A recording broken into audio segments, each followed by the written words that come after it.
Anuncio que la conducta irrespetuosa y agresiva del señor Julian Assange, las declaraciones descorteses y amenazantes de su organización aliada en contra del Ecuador y sobre todo la transgresión de los convenios internacionales han llevado la situación a un punto en que el asilo del señor Assange es insostenible e inviable. Ecuador, soberanamente, da por finalizado el asilo diplomático otorgado al señor Assange en el año 2012. Bien, escuchamos ahí al presidente de Ecuador, Lenín Moreno, poniendo fin al asilo político que se le había dado a Julian Assange, fundador de Wikileaks, desde julio del 2012.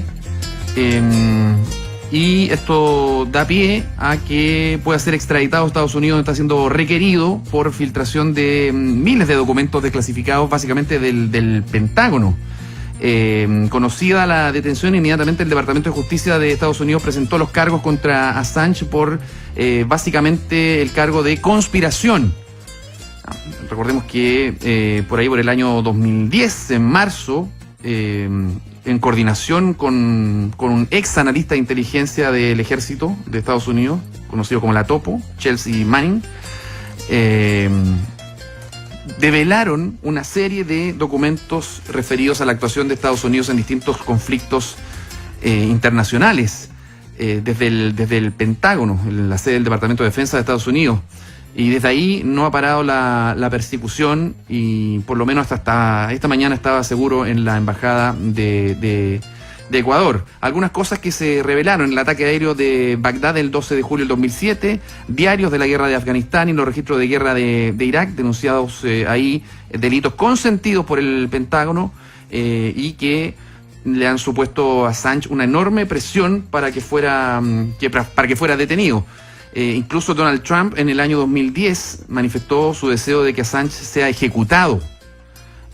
Esto también se suma una serie de amenazas de muerte hacia la persona de Assange, quien ha advertido que podría tirar la cadena o podría tirar el mantel si algo le llegara a pasar, porque dice que tiene una serie de documentos, mucho más de los que se han dado a conocer, respecto de otros secretos más incendiarios y comprometedores para Estados Unidos. Entramos acá ya un poco a comentar esta historia, que es realmente atractiva, fascinante, interesante. Una es la historia personal de Julian Assange, que da para una película, incluida por supuesto la fundación de Wikileaks. Esto fue en el año 90 y fines de los 90, pero se activó ahí en el 2002, y en el 2010 ya era galardonado sucesivamente, aplaudido por el tema de la libertad de expresión, por haber entregado una serie de elementos que hablaban de actuaciones de distintos gobiernos en relación a la violación de derechos humanos. Todo el mundo aplaudía, dentro de los 100 personajes del año, premios por aquí, por allá, incluidos en Estados Unidos. Bueno, obviamente que esa es una beta. Lo otro son los conflictos que enfrenta, porque no solamente tiene que enfrentar a Estados Unidos, sino también las acusaciones de violación, básicamente en Suecia, donde también buscó asilo. Ahí es bien raro, esa acusación es digna de estudio, porque en el fondo eran parejas, muchas de estas personas, o estaban consentidamente con él en la noche, pero acá entra en vigencia el no es no. O sea, sí, porque algunas de estas mujeres dicen, en realidad yo no quería, porque además él no quería usar preservativo, y aún así insistió, y eso ya se considera una violación. Ojo, porque hay violaciones que pasan en el marco incluso de los Exactamente. matrimonios. Esa es más o menos la beta o la arista en relación a lo que está pasando en Suecia. Y lo otro, que muy muy interesante, sobre todo para los medios de comunicación, Julian Assange ha dicho que él, o su sitio más bien, sin el ánimo de jactarse, sino para hablar de los medios de comunicación, dice que Wikileaks ha revelado muchísimo más documentos que toda la prensa ha hecho en su historia. Pero está el tema de los métodos, y hay un ejercicio editorial muy muy interesante, hay un dilema ético, exacto. Porque una cosa es dar a conocer una verdad, y otra cosa son los filtros. No hay filtro editorial, o sea, dar a conocer documentos, por ejemplo, de una institución del Pentágono, por ejemplo. Claro, puede incluir unas actuaciones muy muy cuestionables sobre Estados Unidos, pero en el camino se pueden revelar nombres de agentes, nombres de colaboradores, nombres de gente que no tiene nada que ver, o que fue incluida erróneamente en un informe. Bueno, eso acusa a Estados Unidos, que además se compromete la seguridad nacional. Es parte de la argumentación que hace ese país para pedir esta extradición de Julian Assange. Y lo otro interesante es que yo ocupo métodos ilegales, podríamos decir, porque esto puede ser considerado un robo. Sí. Para dar a conocer una verdad que se supone que es un bien superior. Entonces, también ahí hay que calibrar, y por eso existen los medios de comunicación, para filtrar, calibrar y decidir, en definitiva, de acuerdo a su línea editorial prefijada, qué cosa se publica y qué no, de acuerdo a sus estándares éticos y de libertad de expresión. Bueno, eso es como una declaración bien general, porque hay otros que responden a otros intereses, otros medios, pero en fin, yo creo que ese es más o menos el cuadro para entrar a hablar de este caso, y también, por supuesto, la decisión de Lenín Moreno, que, bueno, el asilo político es un derecho, y vemos como acá depende de una autoridad administrativa. Ya, lo que iba a decir respecto a esta posible extradición a Estados Unidos es que hoy día Lenín Moreno aclara que una de las garantías que él pide para retirarle el asilo es que él no sea extraditado a ningún país donde se le vaya a aplicar tortura ni pena de muerte. A raíz de lo que tú decías, que él ha recibido amenazas o que puede haber autoridades que quisieran hacer desaparecer a Julian Assange, eso no debería pasar. Ahora, pero claro, hay un cambio en Estados Unidos está vigente la pena de muerte, los cargos que se le están imputando no dan para eso, pero no sabemos, o sea, porque puede llegar a un estado en que no esté vigente la pena de muerte, pero no sabemos. De todas maneras, en el camino pueden pasar muchas cosas. Bueno, esta es como la suerte de los sapos, ¿no? El sapo hace un bien, pero hace un mal, ¿o no? El sapo muchas veces cuenta algo que bajo un velo de secreto no salía a la luz, pero a veces uno dice, bueno, hay un bien mayor, como tú mismo dijiste, quizás que tiene la sociedad en conocer ese secreto. Ahora, hay otros apelativos que yo creo que calzan mejor con la figura de Julian Assange, porque el sapo tiene muy mala reputación en el sentido de que actúa muchas veces en favor de organismos que... Es que por eso que me gustaría ir a eso, porque cuando tú bien dijiste, cuando Assange apareció, era como una especie de adalid de la libertad de expresión que combatía contra los poderosos y revelaba secretos que por alguna razón no eran públicos para la opinión, o sea, para la opinión pública, valga la redundancia. Pero hoy día tengo la impresión de que el apelativo de sapo, bueno, quizás no es el correcto, pero hoy día Assange ya no es el adalid de la libertad de expresión. En muchos debates se considera que es un aliado de este filofascismo de dictadura, algunos dicen incluso de los rusos, y que lo que hace es buscar desestabilizar democracia. Entonces, hoy día también hay toda una lectura sobre lo que hace Assange, del último Assange. Esto es como cuando uno habla de los autores en su primera época y en su segunda época. Desde que Assange entró en esta dinámica donde se le persigue, él básicamente ha estado trabajando para, entre comillas, el adversario de las democracias occidentales. Él ha estado trabajando, dicen algunos, para Rusia, para regímenes dictatoriales, tratando de deslegitimar, de destruir reputacionalmente a las democracias occidentales, porque hasta donde yo sepa, él no está contando los secretos de las dictaduras que lo protegen ni de Rusia. Está seleccionando a quienes va a desestabilizar. Corríjanme si me equivoco. Bueno, claro, eso pero al principio fue tremendamente aplaudido, incluso ganó un premio de Amnistía Internacional de los medios británicos el 2009. Y una larga lista, más o menos, todos los premios fueron más o menos entre el 2009 y el 2011. Claro, algo pasó que después, este último Assange, quizás un poco por la pica contra quienes lo están persiguiendo y a quienes les reveló los secretos, ha empezado a trabajar sistemáticamente porque le interesa, parece, revelar los secretos de uno, pero no los del otro. A Putin no lo toca. O sea, tiene línea editorial.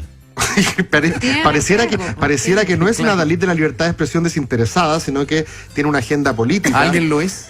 No, bueno, quizás no lo sé. Pero no trata, yo creo, a lo que voy. Y finalmente una última cosa, es interesante lo del juego de Lenín Moreno con Rafael Correa, que también, porque Correa fue el que le dio asilo, consideró que era de su bando, por así decirlo, antiimperialista. Hoy Lenín Moreno, que tiene toda una disputa, como sabemos, con su antecesor, le quita el asilo, pero además porque dicen, y aquí quizás ustedes me pueden ayudar a entenderlo mejor, que Assange no se comportó de acuerdo a las reglas que establecía este asilo. Sí, parece que no era un muy buen huésped, por lo que dejó entrever hoy día Lenín Moreno. Entonces ahí también está el derecho democrático y soberano de los países de decidir. Decían que su empresa seguía hablando asilo. mal permanentemente de Ecuador. Se habló incluso de que él dejaba heces en las ventanas. Una cosa muy rara. Vaya. Sí, una cosa muy rara. Yo no sé si lo hacía o no lo hacía. El Julian Assange, en todo caso, que salió hoy, está muy deteriorado, siento yo, respecto de cómo entró. Barbón, de hecho no quería hacerse chequeos médicos. Qué deteriorado, ahí barbón, oye. Pero barbón, hay barbas muy bien cuidadas. Tu barba es de barbería. Tu barba es de barbería, Cristóbal. Eso no. Pero así como desaseado. Eso es de loco. Desaseado, quise decir, ¿ya? Y dicen que no se ha hecho los chequeos médicos, se ha negado a hacérselos. parece que no era muy grato tenerlo como de conviviente, según lo que dice el gobierno ecuatoriano actual. A lo mejor Rafael Correa lo hubiese considerado un súper buen huésped, no sé. No sé, me da la cerrado, impresión de que todo lo que he leído yo hoy día de Assange es como que cambió la mirada respecto de cuál era su contribución mundial, y en el último tiempo ha sido como: compadre, usted no está trabajando realmente por el bien común, usted parece que tiene unos ciertos amigos de la ultraderecha global, particularmente de ciertos regímenes dictatoriales y autoritarios de Europa del Este. Pero yo creo que esas visiones son súper oportunistas. Cuando nos gusta, lo aplaudimos. Cuando no, Puede ser.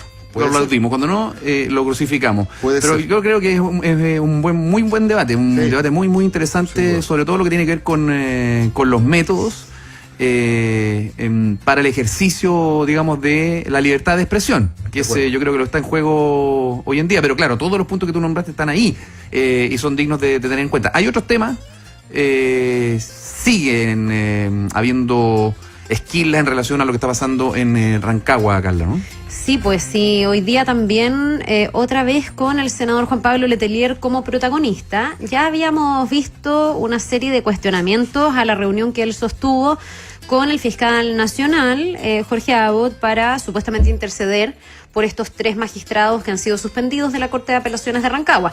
Él se defendió, dijo que esto era una lectura de mala fe, que él se había reunido solo porque tenía preocupación, porque había desorden, y no para interceder en favor de estos magistrados. Pero hoy día se conoció una fotografía que data del 2016, donde aparece Juan Pablo Letelier en compañía de estos 3 jueces y otras personas más también, que están suspendidos en Rancagua. Entonces empezó toda una especulación, porque el senador Letelier está reunido con ellos, qué significa esta fotografía. Es bien coincidente que entonces uno pueda pensar que hay algún tipo de relación más estrecha, si es que además después se reunió con el fiscal nacional. Él dice que la imagen fue sacada de contexto, que él se ha reunido con todos los magistrados, y dice algo que hoy día le sale un poco el tiro por la culata. Dice: todos hacen lo mismo, o no soy el único que hace esto de reunirse con los jueces. Y le preguntan por esto hoy día al presidente del Senado, a Jaime Quintana, si es que esto es tan habitual, si se juntan 2 poderes del Estado que deberían ser independientes y por lo menos debiesen registrar esas reuniones a través de la ley de lobby, si es que las hay.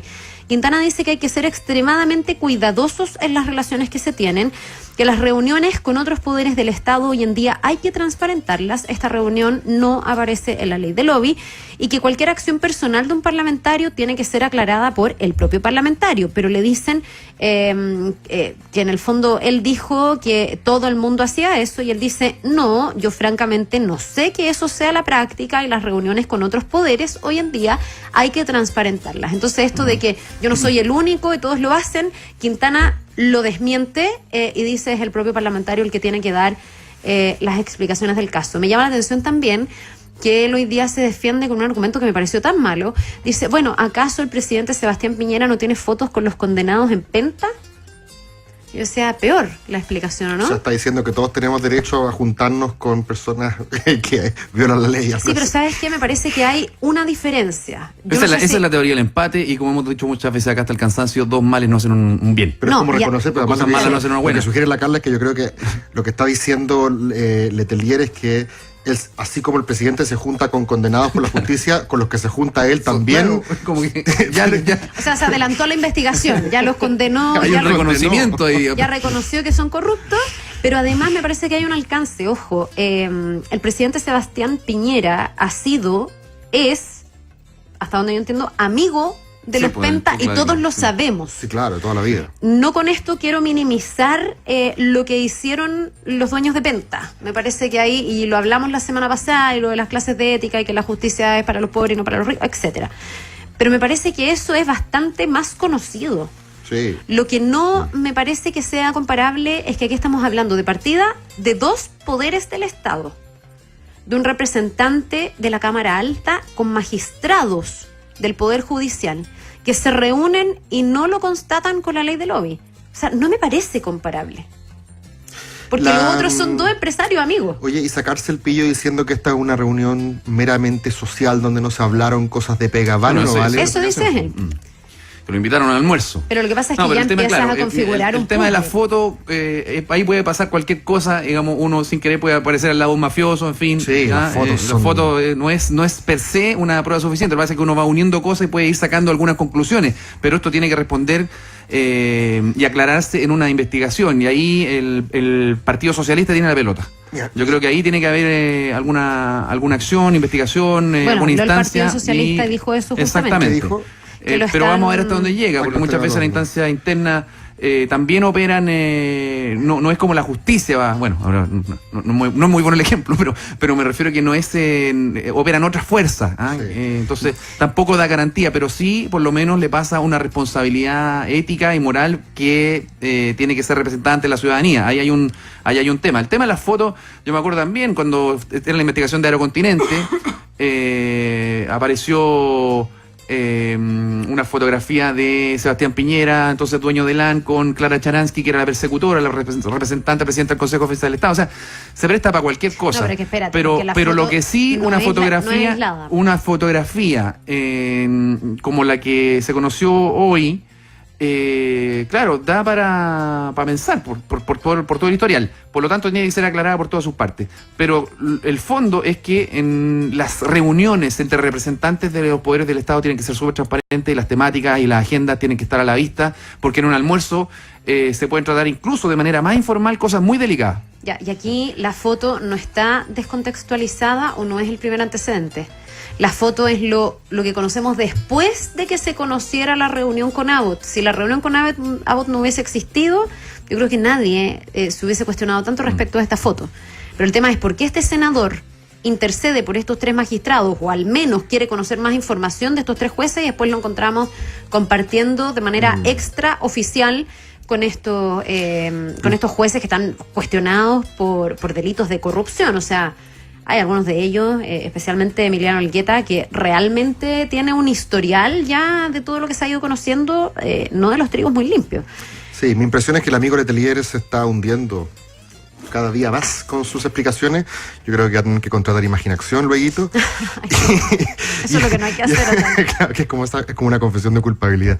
Ahora, lo otro que me parece interesante es reflexionar también sobre estos padrinos que tenemos en la política Eso chilena. mismo te iba a ¿Ah? decir, tanto o sea, tiempo. tipos que llevan sentados en el mismo sillón 3 décadas y por lo tanto tejen unas redes de poder clientelares, donde todos los que quieren ser alguien en la región básicamente tienen que pasar por ese escritorio. Eso me parece que es interesante darle una vuelta. Yo no estoy con esto necesariamente diciendo que no tienen que haber reelecciones, ni mucho menos, porque las reelecciones hasta en cierto sentido ayudan, y hay toda una literatura que dice que cuando no hay reelecciones en el último periodo la gente deja la pega botada. Pero bueno, también hay que pensar en el problema de tener elecciones indefinidas donde estos caudillos se apernan y tejen estas telarañas de poder, donde se hace más fácil abusar porque sientes que eres absolutamente invulnerable. Oye, ojo que se allanaron también las oficinas de estos Sí, jueces. ya vamos a ir con eso más adelante. Y también de varios abogados que estarían implicados como ya en algo que podría constituirse incluso, vamos a ver lo que dice la investigación, casi que como una red de corrupción. Porque estaban todos medios vinculados. Así que nos vamos a quedar atentos y lo vamos a seguir profundizando a lo largo de la prueba de ADN. En la prueba de ADN, tu voz nos importa. Envíanos tus mensajes de audio al WhatsApp de ADN, +569-7772-75